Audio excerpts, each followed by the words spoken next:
આ જ મુદ્દે ચર્ચા કરવા માટે દીપકભાઈ ચોકસી જ્વેલર્સ છે, જયદેવસિંહ ચુડાસમા માર્કેટ એક્સપર્ટ છે, નયનભાઈ પરીખ અર્થશાસ્ત્રી છે, યમલભાઈ વ્યાસ અધ્યક્ષ છે નાણાપંચના ગુજરાતના. યમલભાઈ, આપની પાસે આવ્યું એ પહેલાં નયનભાઈ સાથે વાત કરી લઉં. નયનભાઈ, પીએમના તમામ નિવેદનોને આપ કેવી રીતે મૂલવો છો? કયા પ્રકારના સંકેત છે? એક તો એ કે અત્યારની પરિસ્થિતિ આપણે જે પીએમએ કહ્યું એ પ્રમાણે લાગે છે કે જલ્દી આનો ઉકેલ નથી દેખાતો. એટલે આપણે તમે જેમ આગળ જ કહ્યું રોનકભાઈ કે આપણને લાગે કે સવાર ઉઠીશું ને પ્રશ્ન પતી જશે, એ નથી.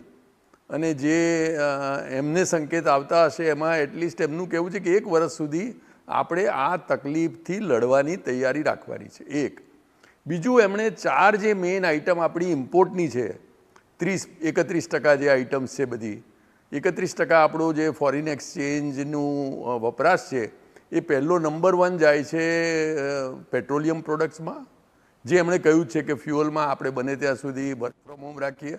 એટલે ફ્યુઅલની ભાવ અને અવેલેબિલિટી બંને, કે પેટ્રોલ ડીઝલના ભાવ વધશે અને અવેલેબિલિટી ઘટશે, એ પરિસ્થિતિ છે. એના માટે એમણે કહ્યું છે વર્ક ફ્રોમ હોમ, શાળાઓમાં પણ ઓનલાઈન એજ્યુકેશન, એ આપણો જે સૌથી વધારે મેજર આઇટમ છે ઓફ ઇમ્પોર્ટ. અને લગભગ આપણે $135 બિલિયન પેટ્રોલિયમ પ્રોડક્ટને ઇમ્પોર્ટ કરવામાં ખર્ચીએ છીએ, નંબર 1 આઇટમ. બીજી નંબર 2 આઇટમ આપણી સોનાની છે. સોનામાં આપણે $72 બિલિયન ખર્ચીએ છીએ. એટલે એમનું કહેવું છે કે સોનું ઓછું કરો, કારણ કે એ નંબર 2 આઇટમ. ઇનફેક્ટ આપણું જે ડેફિસિટ છે લગભગ એ $72 બિલિયન એમની આસપાસ કહેવું છે કે જો સોનું તમે ના ઇમ્પોર્ટ કરો જેમ સદંતર, તો એ ઘટી જાય. અને આપણે જો ઇવન એમાં 25-50% ઘટાડો કરીએ સોનાના ઇમ્પોર્ટમાં, તો આપણને મેજર ફોરેન એક્સચેન્જ બચત થાય, જે એમણે કહ્યું છે.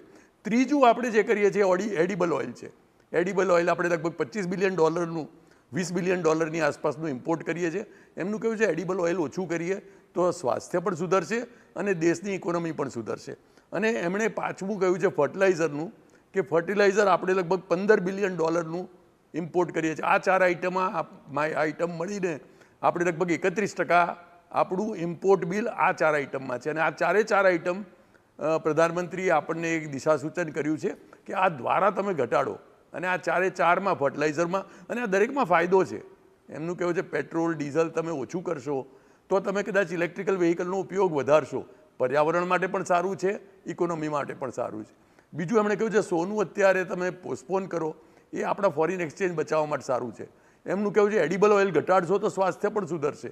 અને એમનું કહેવું છે કે જો ફર્ટિલાઇઝર આપણે ઓછું કરીશું, કેમિકલ ફર્ટિલાઇઝર, તો આપણા ધરતી જે છે એ વધારે નેચરલ ફર્ટિલાઇઝરથી વિકસશે. એમનું આ 4 ઉપરાંત એક કહેવું છે કે તમે એટલીસ્ટ ફોરેન એક્સચેન્જ ટ્રાવેલ માટે બી ઓછું વાપરો.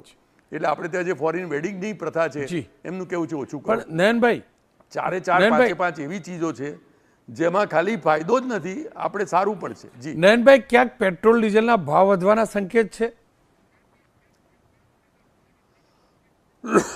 મારા ખ્યાલથી પેટ્રોલ ડીઝલ વધે એ પૂર્ણ શક્યતાઓ છે. ઇનફેક્ટ અત્યાર સુધી બધા દેશોમાં 20%, 40%, 50% પેટ્રોલિયમના ભાવ વધ્યા જ છે.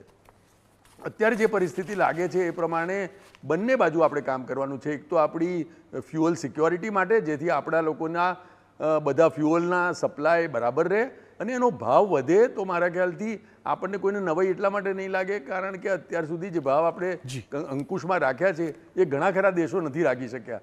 એટલે આપણે જે અત્યારે ભાવ વધે તો મારા ખ્યાલથી એ એક પોસિબિલિટી આપણે બધાએ સ્વીકારવાની છે. અને એમાં આપણી વપરાશ ઘટાડી અને એમાં આપણે આપણા બજેટને સંતુલન રાખવાનું છે, કારણ કે પેલામાં આપણો કંઈ કંટ્રોલ નથી જે ભાવ વધશે. બિલકુલ. ઇવન કોઈ વાર અવેલેબિલિટી આપણી વધઘટ થાય તો એ બંનેમાં આપણે જો આપણો વપરાશ ઘટાડીશું તો એ બંને ચીજને આપણે હેન્ડલ કરી શકીશું.